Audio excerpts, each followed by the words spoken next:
1 Coríntios 3, 18, 23, estamos terminando o capítulo 3.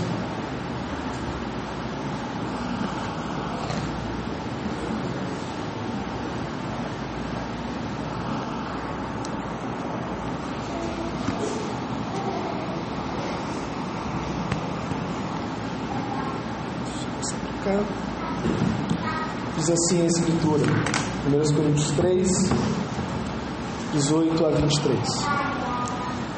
Ninguém se engane a si mesmo. Se alguém dentre vós se tem por sábio neste século, faça-se estulto para se tornar sábio. Porque a sabedoria deste mundo é loucura diante de Deus. Porquanto está escrito, e ele cita Jó, ele apanha os sábios na sua própria astúcia, nas astúcias deles. E ele cita o Salmo, e outra vez o Senhor conhece os pensamentos dos sábios, que são pensamentos bons. Portanto, ninguém se glorie nos homens, porque tudo é vosso. Seja Paulo, seja Apolo, seja Cefas, que é Pedro, seja o mundo, seja a vida, seja a morte, sejam as coisas presentes, sejam as futuras, tudo é vosso, e vós de Cristo, porque Ele nos comprou, e Cristo de Deus. Vamos orar.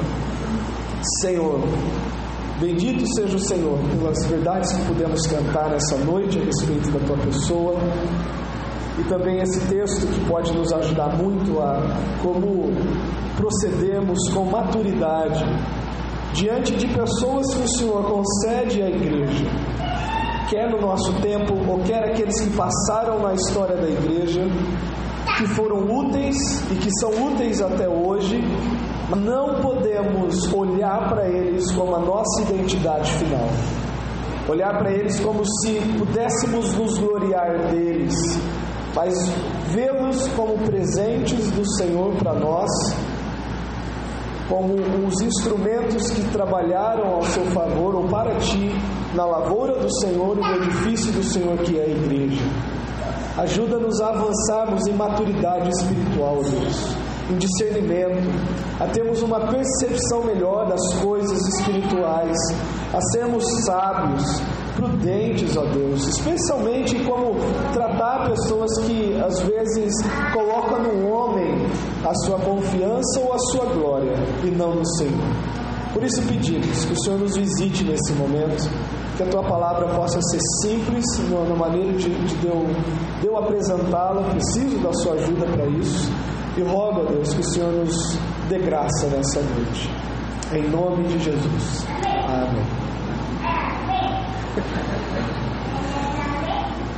Hoje em dia, mais do que em outras épocas, a polarização do discurso político tem sido mais acirrada. Se você pelo menos assiste um jornal, dependendo do horário, ou passa na banca, ou presta um ouvido na conversa dos amigos de trabalho, não tem como deixar de falar de política hoje, ou do que está acontecendo no nosso país. Então a polarização, o debate tem sido muito grande. Além dos que debatem, daqueles que estão à frente defendendo e tentando fazer alguma coisa, o foco maior agora tem sido nos que seguem os debatedores ou naqueles que abraçam a ideologia partidária.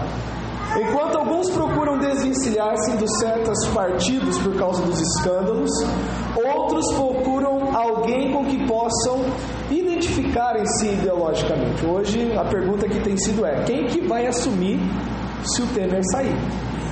Quem que está apto, O brasileiro olha e fala, com quem que eu me identifico? Com ninguém. Pode ficar tranquilo que eu não vou pregar sobre política, tá? Estou usando só para a ilustração, mas a ideia de que uma ideia apresentada a um líder, e há muitos que seguem esse líder cegamente. Há muitos que acham que a identidade da pessoa, do indivíduo, é se tornar ou ser a sombra daquela imagem ideológica ou daquele líder. Trazendo para o nosso contexto do que foi lido, eu quis usar essa situação que está fresquinha para nós. né? Só ver o que aconteceu em Brasília essa semana, ônibus indo para lá e o pessoal tocando fogo, né? E sabe que não vão receber nem um centavo dos que roubaram milhões. Trazendo para o nosso contexto, Jesus certa vez exortou seus discípulos a orarem, rogando ao Pai que enviassem mais trabalhadores para a seara. Por exemplo, se a gente ler Lucas 10, versos 1 e 2, nós vamos ter essa verdade lá. Jesus ensina os discípulos a rogarem ao Pai que enviasse mais pessoas para trabalhar. E aqui, na hora que ele está enviando os 70, de 2 em 2, ele fala isso, Lucas 10, 1 a 2. Depois disso, o Senhor designou outros 70 e os enviou de 2 em 2 para que os precedessem em cada cidade e lugar onde ele estava para ir. Então, foram muitos lugares que Jesus visitou. Você divide 70 por 2, você tem uma ideia dos lugares, ou do número de lugares que Jesus visitou. E olha o verso 2. Ele fez a seguinte advertência: a seara é grande, mas os trabalhadores são poucos. Rogai, pois, ao Senhor da seara que mande trabalhadores para a sua seara. O mesmo Jesus que nos instrui, isso daqui serve até hoje. Nós precisamos rogar que Deus levante mais pessoas para a seara. Ele também advertiu os seus discípulos que não ousassem se tornar aquilo que só Deus poderia ser para os seus seguidores. O mesmo passo ele diz: olha, nós precisamos de mais gente trabalhando. Ele também adverte o seguinte: vocês que estão trabalhando não substituem o Senhor da obra. Vocês não podem tomar o lugar de quem é o dono da obra. Mateus capítulo 23, verso 8 a 12. Evangelho segundo Mateus, capítulo 23, versos 8 e 12.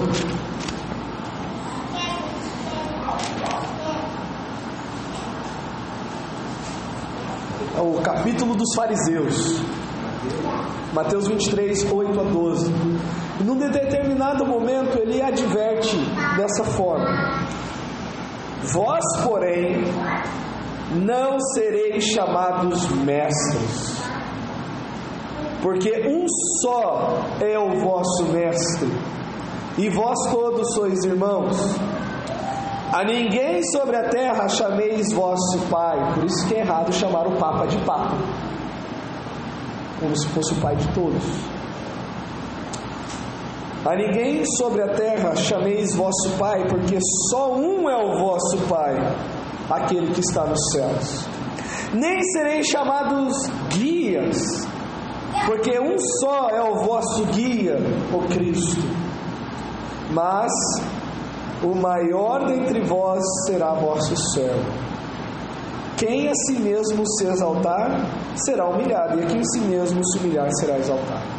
Por que nós estamos falando isso?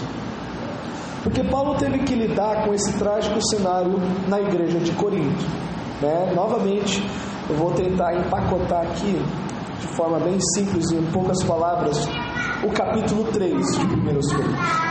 Paulo começa a falar para a igreja de que maneira eles devem olhar, contemplar quem está na frente pregando, quem está dirigindo a igreja. Eles não podem olhar para estes homens como se eles fossem a autoridade máxima, ou como se eles substituíssem Deus em tudo na igreja. Ao contrário, eles deveriam olhar para estes homens como cooperadores de Deus, como pessoas enviadas por Deus, em que no trabalho que Deus está realizando, eles trabalham juntos. Então, se você recebeu algo aqui, é porque Deus deu, não eu. Eu não posso dar nada. Eu não posso te tornar mais santo. Eu não posso fazer com que você tenha mais força contra o seu pecado. Deus sim. O que eu sou é somente um instrumento na mão do cirurgião. Mas eu não sou o produto final da bênção que vocês recebem. Então Paulo ensina a igreja a olhar para os obreiros dessa maneira. Ao invés de ter uma atitude infantil, de briga, de contenda, de animosidade, de partidarismo, de predileção, olha, eu prefiro esse do que esse. E ele trabalha a unidade da igreja dizendo o seguinte: olha, se vocês se portarem com maturidade, vocês vão entender que estes homens são um presente de Deus para a igreja.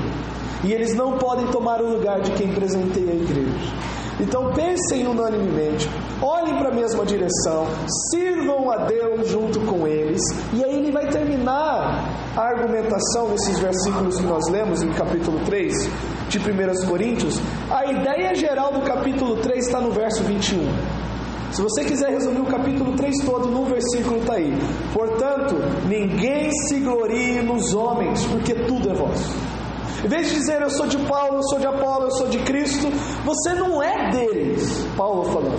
Eles não te compraram, eles não mantêm o seu fôlego de vida, Deus sim. Eles, na verdade, é que pertencem a vocês. Não é que vocês são meus, eu sou de vocês. Eu pertenço a vocês, não é? Eu não posso olhar, como Pedro diz na primeira carta, não como dominadores do rebanho. Eu não posso dominar vocês. Vocês não me pertencem. Eu sou um mordomo de algo que não é meu. Cada um de vocês pertence a Cristo. E eu sou de vocês. Eu sou algo dado por Deus, como aquele que é um cooperador na lavoura de Deus e no edifício de Deus. Então, Paulo lidou com esse trágico cenário corintiano, onde a identidade final não era Deus. Eu usei o exemplo da política, quando as pessoas olham para um determinado líder e entendem que ela só tem valor se ela for como aquela pessoa. A mesma coisa na igreja de Corinto. Paulo teve que lidar com isso, achando que os corintianos estavam achando que a identidade deles dependia daqueles homens. Ser um Paulo, ser um Apolo, ser um Pedro. Mas aos líderes, a ponto de se digladiarem por eles. E a argumentação final da parte do apóstolo Paulo é que eles não deveriam se gloriarem nos homens, mas somente em Deus. E a ideia principal é: pessoas imaturas tendem a se gloriar nos homens. Quem não cresceu, amadureceu espiritualmente, olha para os homens e pensa, realmente, olha, se não for como ele, não serve. Então, quais são o que nós vamos extrair daqui? Novamente, duas ideias básicas desses versos. Primeiro, duas razões pelas quais nós não devemos nos gloriar nos homens. E esse é o sermão, o tema. Não vos gloriem nos homens. Esse é o tema. A primeira razão, por não ser uma demonstração de verdadeira sabedoria cristã. Porque lá fora, quando você estiver conversando com alguém, você não deve citar o pastor dessa igreja como um padrão, ou um teólogo da história, ou qualquer outra pessoa que tenha tido um vulto na história da igreja. Primeira razão é porque isso não é sábio, não é uma forma de demonstrar sabedoria cristã. No verso 18 ao verso 20: ninguém vos engane a si mesmo. Se alguém dentre vós se tem por sábio neste século, faça-se estulto ou louco para se tornar sábio. Porque a sabedoria deste mundo é loucura diante de Deus. Porquanto está escrito, e ele vai citar Jó, ele apanha os sábios na própria astúcia. E outra vez, o Senhor conhece o pensamento dos sábios, que são pensamentos vãos. A sabedoria cristã, ou seja, nós não devemos nos gloriar nos homens, porque isso não é a sabedoria cristã. A sabedoria cristã não é um espelho da sabedoria deste século. Você demonstrar um sábio segundo Cristo significa que a maneira como os loucos aos olhos de Deus procedem, você não vai pegar esse expediente, você não vai agir como eles agem, você não vai pensar como eles pensam, você não vai abraçar a maneira que eles fazem os argumentos ou têm os seus padrões. Por que nós estamos falando isso? A igreja de Corinto queria trazer para dentro da igreja o padrão de retórica, de pensamento. Eles achavam que alguém levantar e dizer: Jesus Cristo é o Filho de Deus, que veio à terra, veio como um homem, morreu na cruz e foi ressuscitado ao terceiro dia, crê nesse homem e você será salvo. Na cabeça de alguns lá daquela igreja, só isso. Não tem como encher linguiça, no sentido, não tem como rebuscar isso, não tem como usar umas palavras mais difíceis, não tem como você fazer uma entonação diferente. Eles achavam que na maneira de como apresentar o Evangelho estava o poder, e não no conteúdo do que estava sendo apresentado. E isso era uma mentalidade da sociedade da época de Corinto. Paulo, se vocês leem depois Atos 17, aí do mesmo contexto grego, a ênfase que aquela cultura dá ao conhecimento, ao discurso, à retórica, à prédica, e eles estavam querendo trazer isso para dentro da igreja. E Paulo está dizendo: olha, não se engane, se vocês querem ser sábios diante de Deus, não é copiando o mundo, não é imitando como eles pensam que deve acontecer. E infelizmente algumas igrejas fazem isso. Como é que nós vamos lotar uma igreja? Só pregação? Não. Nós precisamos de festas, nós precisamos disso, nós precisamos daquilo outro. E a justificativa é nobre, porque se essas pessoas vindo, elas vão ouvir do Evangelho. Quando na verdade a exortação bíblica é ide e vai. É muito fácil evangelizar dentro desses muros, porque quem está intimidado é o visitante, e não nós. Agora, quando está lá fora, nós que nos sentimos intimidados de ouvir um não, de ver um rosto feio, de talvez ser agredido. E Paulo está dizendo: sabedoria cristã não é parecida com nada lá. Não é parecida com nada lá do mundo. Nós não podemos copiar essa forma de pensamento. Por isso que entra ano e sai ano, nós vamos entender que este é o momento mais importante da vida da igreja. É a hora que a palavra está aberta e nós estamos comunicando a verdade de Deus aqui. E é isso que Deus usa para salvar pecadores e para fortalecer os seus. Pensar que isso é o que menos trará efeito para a igreja é pensar como as pessoas pensam sem Cristo. A sabedoria cristã é aquela que vem da cruz, da palavra da cruz. Lembra? Pois nada decidi saber entre vós senão a Jesus Cristo e esse crucificado. Enquanto os homens confiam nos homens e têm neles a sua esperança, o cristão é verdadeiramente sábio, confiando absolutamente e somente em Deus. A sabedoria da cruz, para aqueles que a seguem, são poupados de serem enganados, especialmente pelo seu próprio coração. O texto diz no verso 18: ninguém se engane a si mesmo. Não é assim, não vai enganar os outros, ou não se deixe ser enganado pelos outros. Paulo está dizendo o seguinte: não confie no julgamento do seu coração. O julgamento que tem que ser feito é a partir da palavra da cruz e não do seu coração. Não confie em si mesmo. Ninguém se engane a si mesmo. Tiago usa essa mesma expressão no capítulo 1, verso 16 de Tiago. Não vos enganeis, meus amados irmãos, quando fala-se da tentação. Olha, é Deus quem está me tentando. Esse pecado que está diante de mim foi Deus quem colocou. E Tiago diz: olha, não vos enganeis. Isso é tudo fruto do seu coração. É o seu coração que produziu essas coisas. A sabedoria da cruz nos leva a constantemente sondar os nossos corações, especialmente do que estamos pensando de nós mesmos. Verso 18: ninguém engane-se a si mesmo.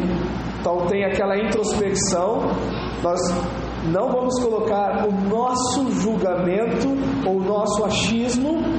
E a segunda questão é que a palavra da cruz faz com que nos avaliemos constantemente, porque o texto diz: se alguém dentre vós se tem por sábio neste século, se alguém dentre vós olha para si e diz: eu sou uma pessoa sábia, ele vai dizer: então faça-se astuto para se tornar sábio. O segundo pensamento dentro dessa ideia: nós não vamos nos gloriar nos homens, porque isso não é sabedoria cristã. É porque a sabedoria cristã nos leva a caminhar na contramão do céu. Ele diz: faça-se astuto para se tornar sábio. Irmãos, quantas igrejas, né? Eu não quero ficar falando de maneira generalizada, mas eu estou fazendo assim porque eu sei que algum exemplo virá na sua mente. Quantas igrejas hoje você talvez já tenha ouvido, já tenha visto, já tenha sabido, que praticamente não se parece com uma igreja? não tem os elementos que trariam pelo menos o mínimo de reverência. Quantas igrejas hoje, nós temos uma igreja, por exemplo, que o púlpito é uma prancha, né? E vão de short e camiseta para o culto solene. Mas a ideia que Paulo está trazendo é: se nós abraçarmos a mentalidade mundana para ser relevante para o mundo, nós não vamos estar sendo sábios segundo Deus. Se eu precisar mudar a minha linguagem com palavras chulas para alcançar pessoas, significa que eu não creio no poder da mensagem do Evangelho. Se eu precisar mudar o ambiente e deixar da maneira mais descaracterizada possível de uma igreja institucionalizada, para que quando as pessoas venham, não tenha aquele impacto de igreja quadrada, antiga, então a pessoa precisa estar num ambiente mais relax, ou sei lá que seja, eu vou estar dizendo que não é a palavra da cruz que tem o poder de manter a pessoa naquele. Nós sempre vamos pensar em detalhes que faltam para ajudar a mensagem da cruz. E Paulo está falando o contrário. Se nós nos apegarmos à palavra da cruz, nós seremos sábios. A nossa mente e o nosso coração constantemente serão pastoreados por essa palavra, e nós não veremos lá fora nada que nos acrescente mais do que Deus pode nos acrescentar. Nós não vamos trazer para dentro do culto e para as práticas litúrgicas ou qualquer que seja da igreja, qualquer coisa que possa ser uma isca para o incrédulo vir à igreja. E o que eu vou falar agora, não se espante, porque não é uma heresia. A igreja é para o crente, não é para o incrédulo. Esse momento é para os filhos de Deus, é para os salvos. Não que se uma pessoa que não conhece a Cristo entrar, eu vou chutá-la. Não é isso. É a graça de Deus que pode trazer essas pessoas. A gente convida pessoas. Mas este momento Deus organizou para os seus filhos, não para aqueles que ainda estão debaixo da sua ira, para aqueles que ainda estão inimigos dele. E portanto o culto não tem que ser para agradá-los, ou para fazê-los bem, ou torná-los mais adequadamente acertados no nosso meio. O culto é para Deus. E se é para Deus, tem que ser da forma que Deus quer, com o conteúdo que Ele determinou, centralizado na palavra da cruz. Se a mensagem da cruz não entra, e se nós não caminhamos debaixo da sombra da cruz, das nossas ideias, nós vamos achar que sempre esse modelo simples que nós temos não é o suficiente para salvar. Por exemplo, se você ler a carta aos Hebreus, esse era o problema. Alguns tinham desvencilhados da igreja de Jerusalém, haviam abandonado, estavam olhando para o cristianismo como algo infinitamente mais simples do que toda a pompa do culto judaico, e eles estavam querendo talvez até voltar para o judaísmo. Paulo está alertando não somente a igreja de Corinto naquela época, até tem alguma coisa depois de Cristo, mas a nossa igreja hoje. Ele está falando conosco aqui. Você quer ser um sábio segundo Deus? Tenha a sua mentalidade dirigida pela mensagem da cruz. O mundo não vai te adicionar nada. Para a sua família, modo de criar, você vai saber que Deus tem tudo. Lá fora não vai te adicionar nada. No seu testemunho, você não vai precisar fazer mais nada além do que Deus determina que nós façamos. A introspecção que a cruz produz serve para avaliarmos se estamos nos moldando neste século ou naquele que nos garante o século vindouro. O texto diz: se alguém se tem por sábio, faça-se estulto para se tornar sábio. Ou seja, a maneira que você vê que você é sábio é que você é mais parecido com Deus, ou com Cristo, melhor dizendo, do que qualquer linha ou pensamento ou ideologia fora de Cristo. Irmãos, hoje nós temos cristãos que apoiam o aborto. Hoje nós temos pessoas que se dizem cristãs e apoiam o feminismo. Eu até li um texto de uma moça que diz assim: eu sou bissexual e cristã, dá para ser as duas coisas. Tem uma igreja batista, se eu não me engano, em Niterói, de um pastor progressista lá, que é a favor da maconha, liberação da maconha, aborto, sexo antes do casamento. E aí eu te digo, aonde está a cruz nisso? Eu vou falar dos batistas, né? Não é muito longe, não preciso dar um exemplo dos Estados Unidos, das aberrações também que tem lá, e não estou falando que a nossa igreja é a última bolacha do pacote, não é isso. Eu só estou dizendo que nós estamos rodeados de exemplos, de pessoas que falam em nome de Deus, mas não têm a cruz como centro, que não creem no poder da mensagem da cruz, e que acham sempre que precisa adicionar mais alguma coisa mais precisa ser feita, porque só isso não basta. Se fazer de estudo significa que tudo que Deus diz é adotado, e quando isso é adotado, somos taxados pelos de fora como loucos. Se alguém lá fora já te chamou, olha, você é um louco por causa de alguma posição cristã, dê glória a Deus. Mas se algum incrédulo chegar em você numa matéria realmente relacionada à glória de Deus, e ele disser para você, olha, pensa igual a você, o negócio está esquisito. O negócio está esquisito. Somos estultos ou loucos porque julgamos que o homem não tem uma palavra definitiva para tudo, mas Deus sim. Por que isso é loucura? Porque lá fora todo mundo se vê como um Deus, e a sua palavra sempre é a última autoridade sobre o assunto. E se você questiona, se você vai contra, por exemplo, vamos pegar as irmãs, posso tomar licença de pegar a Kelly aqui no exemplo, que saiu do emprego para cuidar da Alice, né? Entendeu que Deus chamou ela para cuidar da Alice.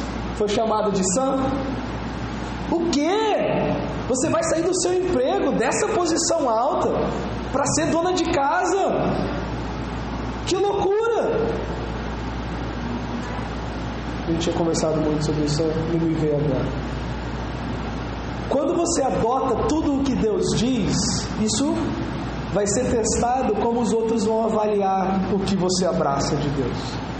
E quando as pessoas te chamam de louco porque você está abraçando tudo o que Deus diz, então realmente você é um sábio. Você é o sábio que Deus espera.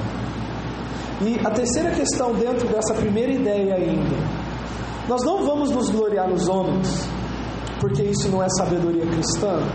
É devido à sabedoria cristã nos proporcionar uma real visão da loucura de uma vida sem Deus.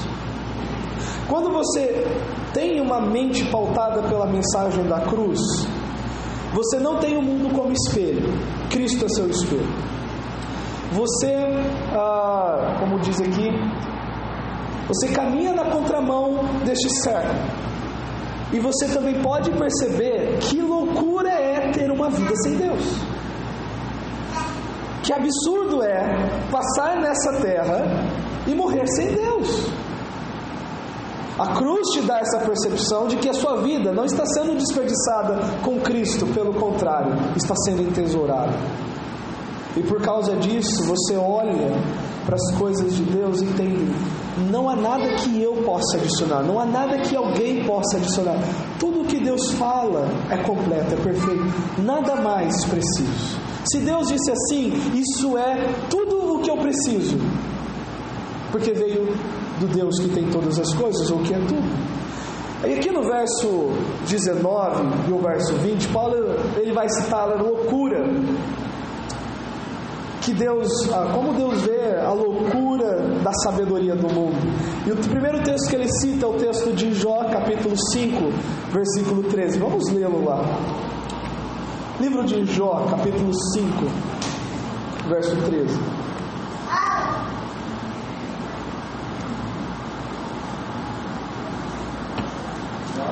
Jó 5,13.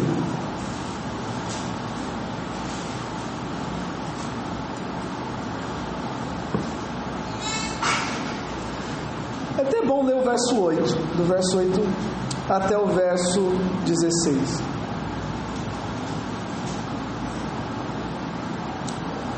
Jó, ou melhor dizendo, ele faz está exortando a Jó a buscar a Deus aqui. Lembra? A gente citou Jó também de manhã. Na cabeça dos amigos de Jó era o seguinte: Jó, sabe por que você está sofrendo? Porque você pecou. E você não pecou coisa pouca não. Para perder os filhos, perder os bens e a saúde está aí na pinguela, que você fez? Busque a Deus, Jó. E aí ele faz no seu discurso, ele diz assim no verso 8: quanto a mim, eu buscaria a Deus, e aí ele entregaria a minha causa, como se Jó estivesse ali lamentando e não estivesse buscando a Deus. Ele faz coisas grandes e inescrutáveis, e maravilhas que não se podem contar. Faz chover sobre a terra e envia água sobre os campos, para pôr os abatidos no lugar alto e para que os enlutados se alegrem com maior ventura. Ele frustra as maquinações dos astutos, para que as suas mãos não possam realizar seus projetos. Ele apanha os sábios na sua própria astúcia. Esse é o texto que Paulo usa lá em 1 Coríntios. Ele apanha os sábios na sua própria astúcia. Você quer ver um exemplo disso? Só assistir o que está acontecendo aí na Lava Jato, né? O pessoal achava que até o escrever no, como é que chama? No rascunho do e-mail. Se você usa e-mail, se você redige um e-mail e não envia, aquilo é salvo como rascunho. Ou você pode ir direto para uma aba rascunho e escrever. Então, olha, nunca, na cabeça de quem está cometendo crime, nunca serei rastreado, porque nunca saiu. Sempre ficou no rascunho. Então toda vez que eu acesso, eu posso ir lá ver o meu rascunho, apagar e eliminou a mensagem. Isto é sábio demais. Foram pegos nisso. Ele pega os sábios na sua própria astúcia, e o conselho dos que tramam se precipita. Eles de dia encontram as trevas, ao meio-dia andam como de noite as apalpadelas. Porém Deus salva da espada que lhe sai da boca, salva o necessitado da mão do poderoso. Assim há esperança para o pobre, e a iniquidade tapa a sua própria boca. E o outro texto que Paulo usa é Salmo capítulo 94, verso 11. Salmo capítulo 94, verso 11.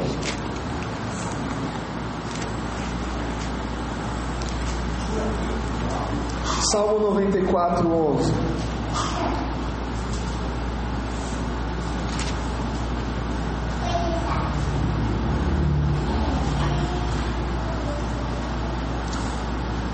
Olha o verso 10. Interessante o verso 10. Porventura, quem repreende as nações não há de punir?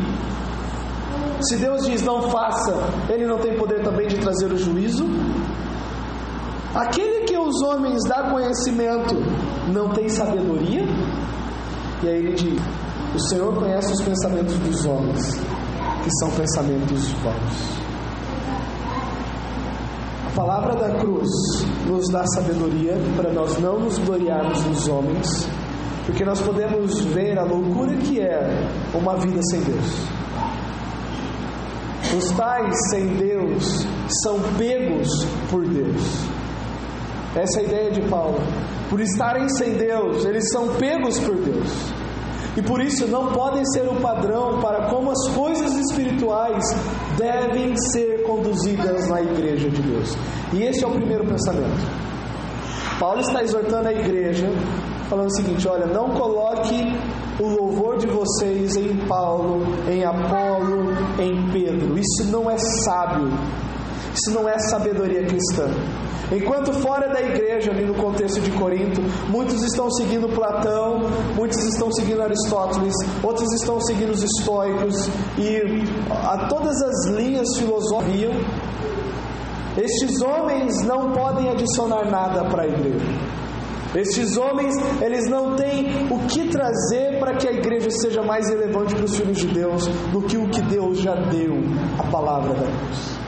E o segundo pensamento que Paulo vai falar agora é o verso 21 e o verso 23, é o verso 23.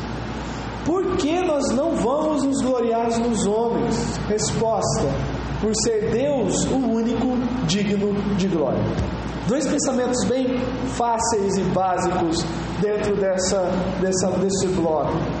Não é sábio se gloriar nos homens, porque os homens são loucos, eles não têm nada para adicionar. Deus não precisa da ajuda do homem. Paulo fala em Romanos: quem aconselhou a Deus? Quem foi o seu conselheiro?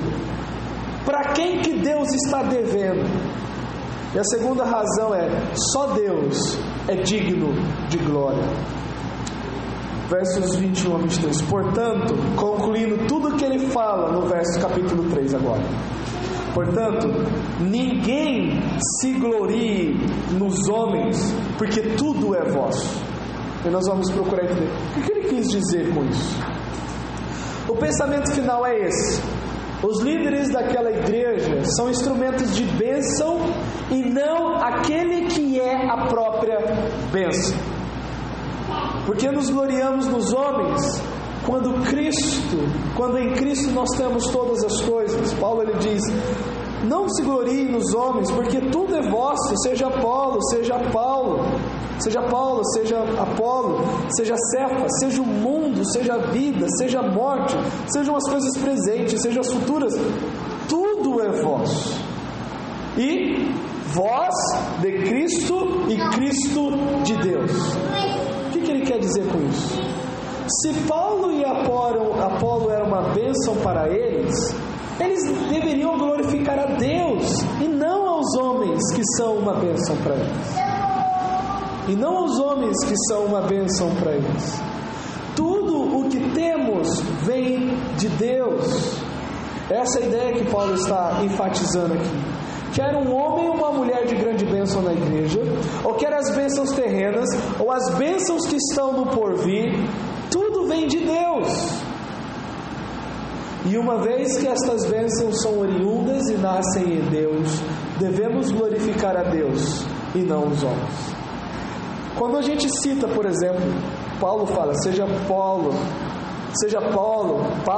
ou Apolo, ou Cefas, o mundo, seja esta vida, as coisas agora, ou seja as coisas do amanhã, seja a morte, seja as presentes, sejam as futuras, tudo é vosso, porque todas essas coisas Cristo tem o poder. Porque todas essas coisas de fato estão nas mãos de Cristo, e Ele pode dá-las a quem Ele quiser. Agora vamos fazer uma aplicação maior, irmãos. A ideia geral, a ideia que nós podemos extrair de uma maneira mais contemporânea, é que hoje nós temos muitos homens e até mulheres que escrevem, que são uma bênção para a igreja, que nos edificam, que nos ajudam a entender verdades difíceis da Bíblia, mas eles não podem ser um marco para definir quem é crente e quem não é. Eles não podem se tornar Cristo para nós, a ponto de darmos a vida por esses homens. Se nós olharmos para trás na história da igreja, quer dos pais da igreja, até dos teólogos mais contemporâneos, nós devemos olhar para estes homens, para essas pessoas que foram usadas por Deus, as irmãs também na história da igreja, como um presente de Deus para a igreja, porque eles são nossos. Nós não podemos olhar para nenhuma pessoa de relevância teológica da nossa época e pôr a nossa identidade nessa pessoa. Eu sei que hoje é impossível fugir de rótulos na igreja. Mas, por exemplo, eu estou pregando aqui numa igreja batista e tem alguns convites para eu pregar, por exemplo, numa igreja assembleiana. E sei que se eu pregar lá, naturalmente vão tentar me rotular de algum postulado teológico. E as diferenças vão começar sendo postadas aí. Eu não estou dizendo que não há erros teológicos. Não é isso que eu estou dizendo.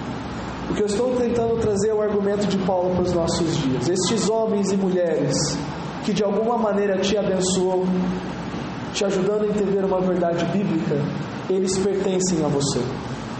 Eles são seus. E não que você pertence a essas pessoas. Hoje, por causa desse texto, eu passo a entender que é errôneo começarmos a nos identificarmos através de homens. Quer Calvino, quer Armínio, quer Pelágio, quer Agostinho, quem quer que seja. Eles não definem ninguém, Cristo define. E é isso que Paulo está ensinando aqui. A igreja não pode se dividir pelos seus instrumentos. Os instrumentos foram dados para que a igreja fique unida. Pessoas imaturas, e o contexto é a imaturidade cristã. Pessoas imaturas sempre vão se apoiar em homens, mas os maduros sempre estarão firmados em Cristo. Vamos orar. Senhor, livra-nos de cometermos esse pecado contra a sua glória. Os instrumentos não detêm glória. Os instrumentos não possuem o poder de dar sopro ou fôlego de vida. Os instrumentos não possuem o poder de, no juízo final, absolver ou condenar. O Senhor tem.